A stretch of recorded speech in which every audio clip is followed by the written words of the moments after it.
Madame, monsieur, bonjour. Bonjour à tous. Le monde du numérique va vite, trop vite parfois, et de temps en temps, il est nécessaire de se poser quelques instants pour bien comprendre les enjeux et le sens de nos actions. Chaque année, le 4 avril, le jour de la Saint-Isidore, nous prendrons ce moment avec vous pour faire une rétrospective des faits marquants concernant la plateforme Isidore. Il se peut en effet que vous n'ayez pas pu suivre les webinaires que nous avons organisés ces derniers mois ou lu nos différentes publications. Il se peut également que vous découvriez aujourd'hui seulement cet espace digital d'aide à la gestion créé spécialement pour votre établissement. Ce moment sera également l'occasion pour nous de partager avec vous les évolutions qui sont prévues dans ces applications. Vous le savez peut-être, c'est une cinquantaine de personnes issues des organisations de chefs d'établissement, des attachés de gestion, des membres du réseau UDOGEC-Urogec qui réfléchissent à longueur d'année sur les améliorations à apporter à ces outils. Dans le domaine de la gestion, il est primordial de pouvoir anticiper et, comme le disait Henri Fayol, prévoir, c'est déjà agir. Nous démarrerons cette première partie par l'intervention d'Aurélia de Saint-Exupéry, secrétaire générale de la FNOGEC, qui nous rappelait comment est né Isidore. Alors déjà une première question Aurélia, donc on a tous été surpris à la rentrée par le déploiement assez rapide d'Isidore. Pourquoi cette précipitation, ce lancement aussi rapide? Alors, Isidore n'est pas sorti d'un chapeau, Frédéric, il n'est pas sorti soudainement. Il y a longtemps que nous préparons ce déploiement. Nous l'avons fait en lien avec le collège employeur et pour plusieurs raisons. Principalement, la volonté de proposer des outils à l'ensemble des établissements de notre réseau. Vous savez que c'est notre projet éducatif, c'est le projet de l'enseignement catholique, des établissements qui sont très diversifiés et qui ont un maillage territorial qui est sur toute la France et même l'outre-mer. Et tous les établissements ne sont pas accompagnés de la même manière par un réseau territorial et nous souhaitions vraiment qu'ils puissent tous avoir un égal accès à ces outils qui ont vraiment pour but, on le verra tout au long de ce webinaire, de faciliter la gestion de nos établissements. Il y a aussi la volonté de faciliter le respect des normes, qu'elles soient conventionnelles ou administratives. Par exemple, en cette rentrée, on a eu la mise en place des nouvelles classifications, on verra ça en lien avec l'outil social. On a eu aussi en place la mise en place obligatoire du registre d'accessibilité, qui n'est pas l'ADAP, qui est encore quelque chose de nouveau. Et justement, on l'a pris en compte de notre outil immobilier.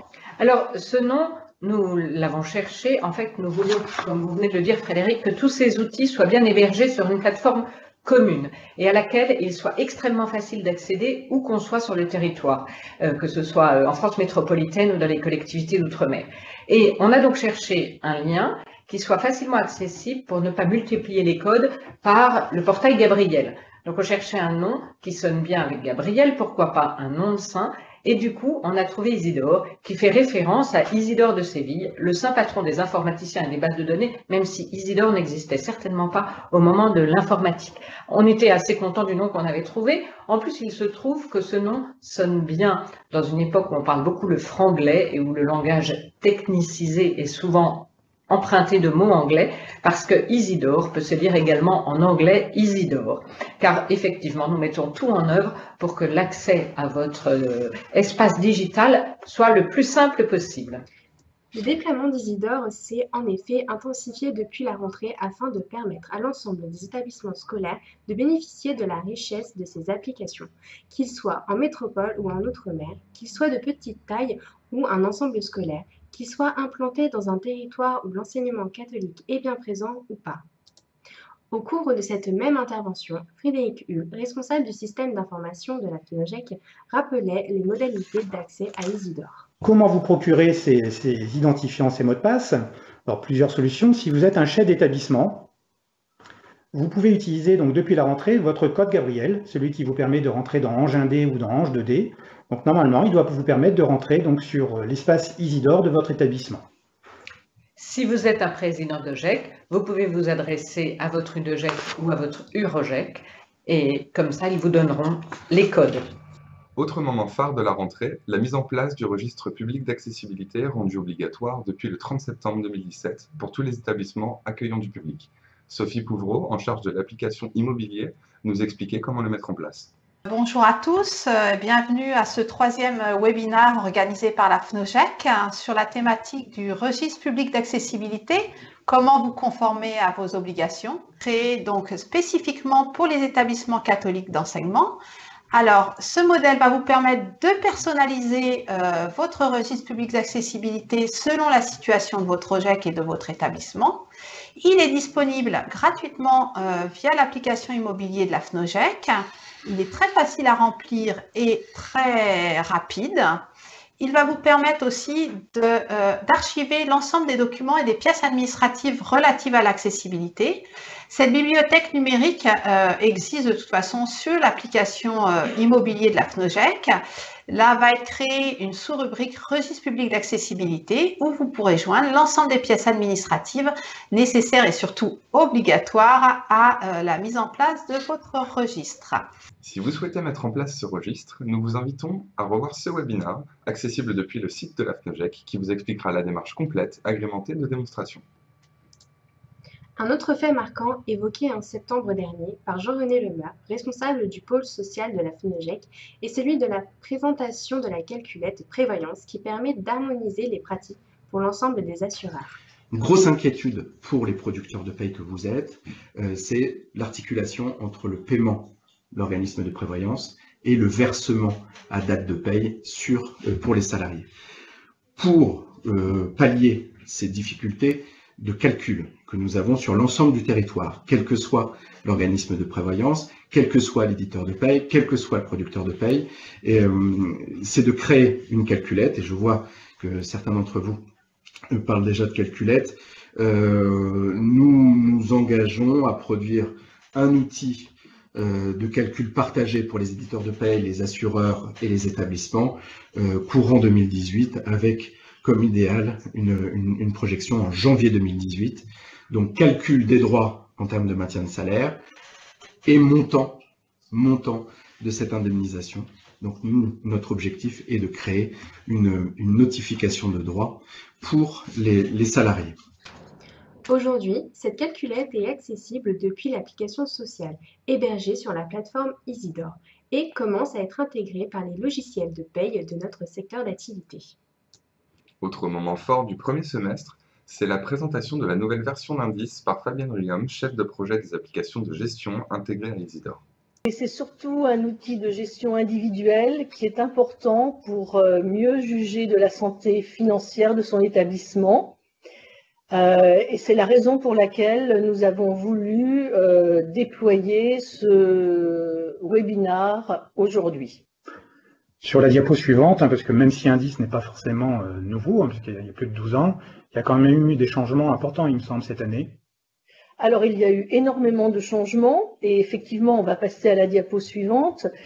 Il y a eu vraiment un souci de simplifier l'arborescence pour en faire une arborescence plus intuitive avec d'une part les données que l'on renseigne et d'autre part les états de synthèse que l'on obtient et les analyses que l'on peut conduire à partir de ces données.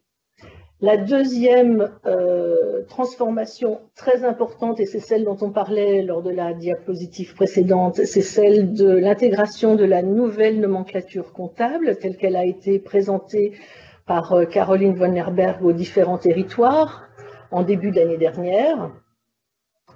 Et également la réflexion sur la présentation, la nouvelle présentation des comptes annuels qui est également intégrée dans Indice. Vous pouvez également revoir le webinaire Indice sur le site de la FNOGEC et découvrir en détail toutes les améliorations qui ont été apportées à l'application cette année. Pour terminer cette première partie, nous souhaitons remercier l'ensemble des utilisateurs qui nous ont fait confiance depuis le début d'année scolaire. Vous êtes en effet plus de 17 000 utilisateurs à avoir utilisé Isidore depuis le mois de septembre, soit une augmentation de 310% par rapport à l'année scolaire précédente. Maintenant que nous avons revu les faits marquants de ce début d'année, nous allons pouvoir aborder avec les responsables de chaque projet ce qui est en préparation et ce qui sera donc disponible au cours du prochain semestre. Nous commençons ce tour d'horizon avec Frédéric Hull, responsable du projet Isidore. Bonjour Salomé, bonjour Thomas, et bonjour également aux internautes qui nous suivent actuellement. La première annonce fait écho à des interpellations récurrentes mais justifiées sur le lieu d'hébergement d'Isidore. En effet, lors de mes différents déplacements en région, pour vous sensibiliser sur cette plateforme, j'indiquais qu'Isidore était hébergé dans la communauté européenne. À juste titre, certains d'entre vous ont réagi sur les lieux de stockage, notamment dans le cadre de la nouvelle réglementation sur la protection des données à caractère personnel. Je peux vous annoncer aujourd'hui que l'infrastructure est en cours de recentrage sur la France, puisque les data centers Isidore seront situés dorénavant uniquement à Nanterre et à Clichy. Un autre sujet très important également est celui de l'accompagnement concernant Isidore. Vous avez peut-être remarqué que depuis quelques semaines, une aide en ligne contextuelle est disponible dans l'application sociale. Elle vous permet de savoir comment réaliser telle ou telle opération, mais elle permet également de vous guider sur un processus à réaliser, comme par exemple la mise en place de calendriers prévisionnels. Sachez que ce principe d'aide contextuelle sera généralisé à l'ensemble des applications avant les vacances d'été. Toujours concernant l'accompagnement, il est souvent nécessaire d'avoir des relais de proximité pour être formés ou conseillés. Suite à différents sondages que nous avons effectués, fort est de constater que ces relais territoriaux ne sont pas toujours bien identifiés. Au sein du groupe de travail Système d'information, nous avons décidé de mettre en place un moteur de recherche permettant de retrouver facilement un expert dans votre région et sur une spécialité particulière. Ce moteur de recherche sera disponible à partir du mois de mai. À partir de la rentrée 2018, vous aurez également la possibilité d'échanger avec d'autres utilisateurs Isidore à travers un forum qui favorisera l'entraide et le partage d'expériences. Enfin, pour ceux qui se demandent encore ce que peut leur apporter Isidore concrètement, nous sommes en train de finaliser un dossier de démonstration qui va vous permettre de naviguer dans chaque application d'Isidore et d'en découvrir les fonctionnalités. Ce dossier sera évidemment accessible en consultation uniquement pour éviter toute dérive. Voilà, j'en ai terminé pour les annonces générales concernant Isidore qui seront mises en place avant la rentrée. Il ne me reste plus qu'à remercier tous les membres du groupe de travail Système d'information, sans qui ces évolutions n'auraient peut-être pas été possibles. Au revoir. Merci Frédéric pour ces annonces qui ont l'air en effet assez prometteuses et qui correspondent aux demandes des utilisateurs Isidore. Nous passons maintenant à la gestion avec Fabienne Rigam qui va nous parler des évolutions prévues pour Indice. Bonjour Fabienne, beaucoup de nouveautés ont déjà été intégrées dans Indice cette année. À quoi pouvons-nous nous attendre à moyen ou long terme ? Bonjour à tous. Quelles sont les évolutions d'Indice? C'est tout d'abord être à l'écoute des remontées du terrain pour faire des améliorations à la marge, mais aussi c'est essentiellement de travailler sur Indice prévisionnel et de combiner Indice et Indice prévisionnel pour en faire un outil à la fois qui regarde le passé et qui regarde le futur. Donc nous allons nous atteler à cette tâche le plus rapidement possible en intégrant le groupe de travail Indice.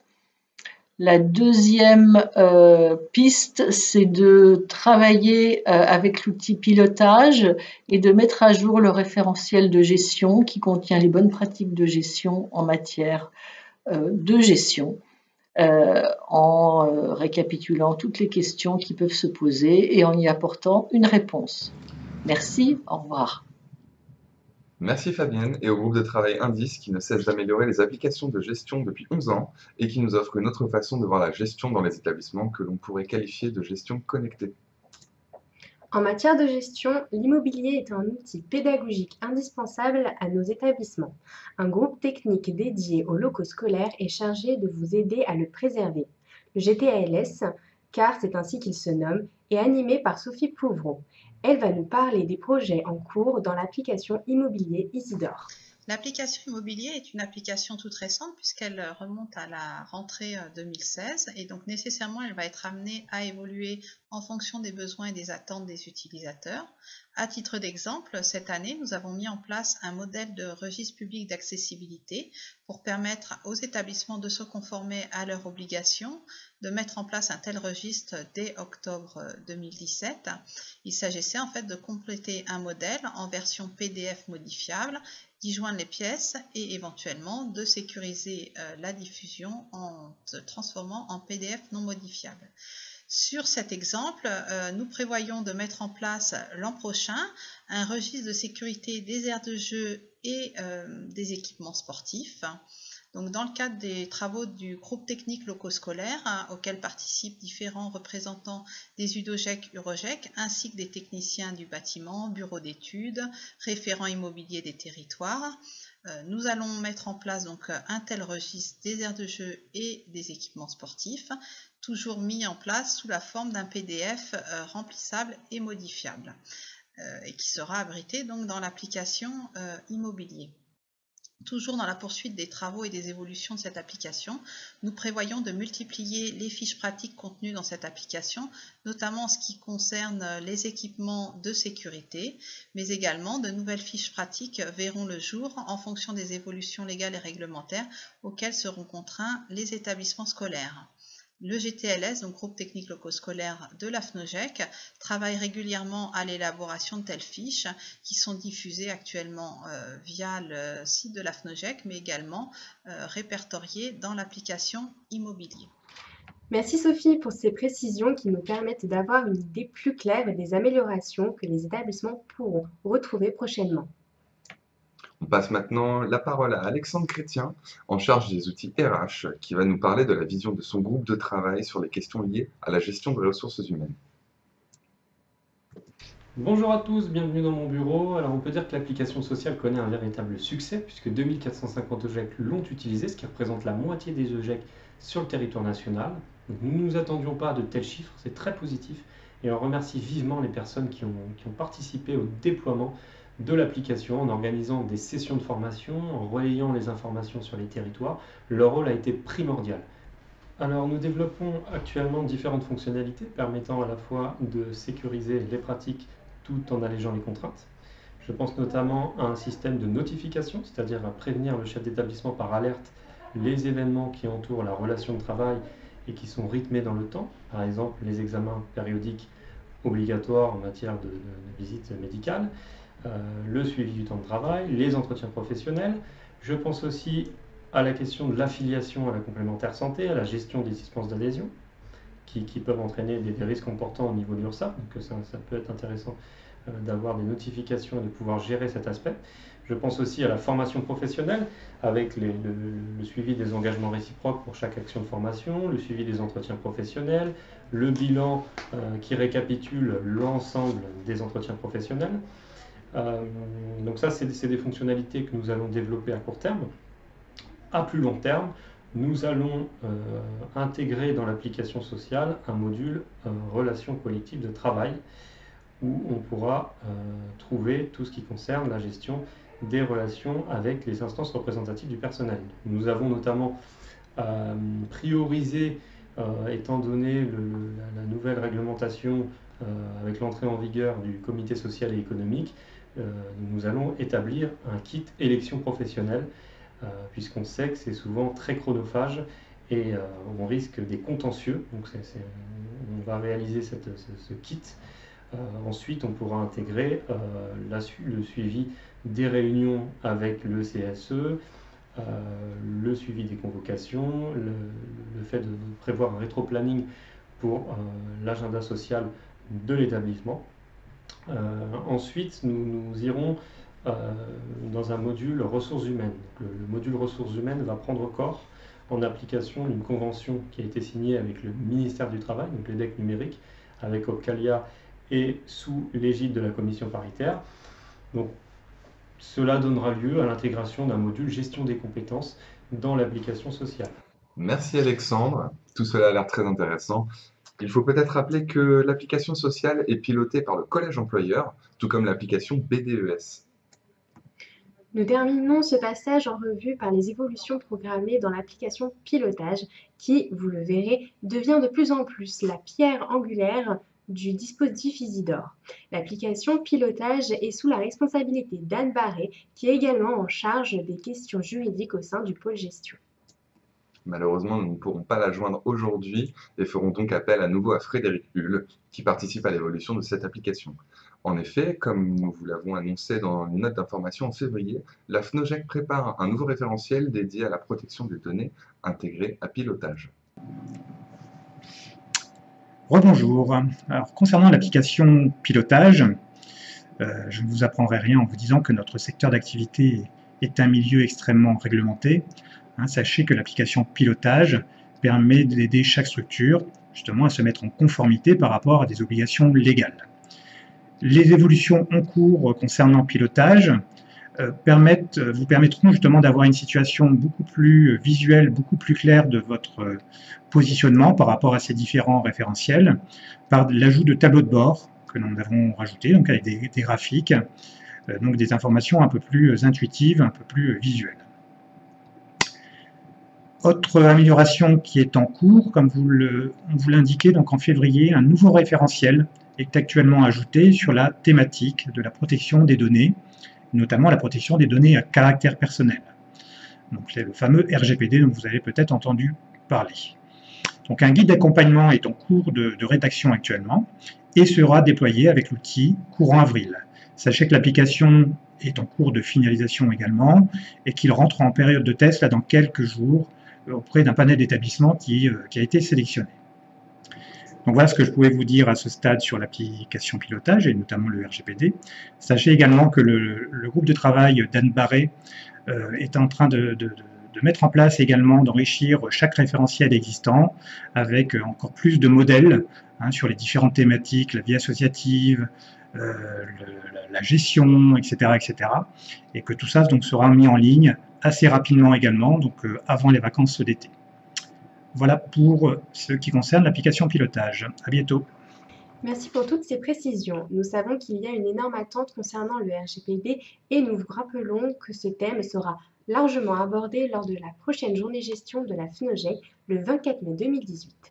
Nous vous invitons à consulter le programme de cette journée qui a pour thème OGEC, comment maîtriser vos risques. Le contrôle interne répond à vos enjeux.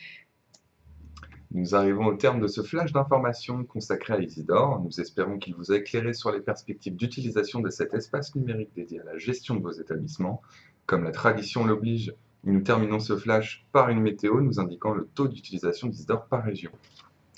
On peut noter 78% d'utilisation juste ici, sur la Bourgogne-Franche-Comté, 71% ici en Normandie ou encore 72% en région PACA. Ainsi se termine ce flash d'information. Nous espérons vous retrouver encore plus nombreux l'année prochaine à la même date pour continuer à vous tenir au courant des évolutions de cette plateforme. Au revoir et bonne journée à tous. Au revoir à tous et très certainement à bientôt dans le cadre de l'assistance Isidore.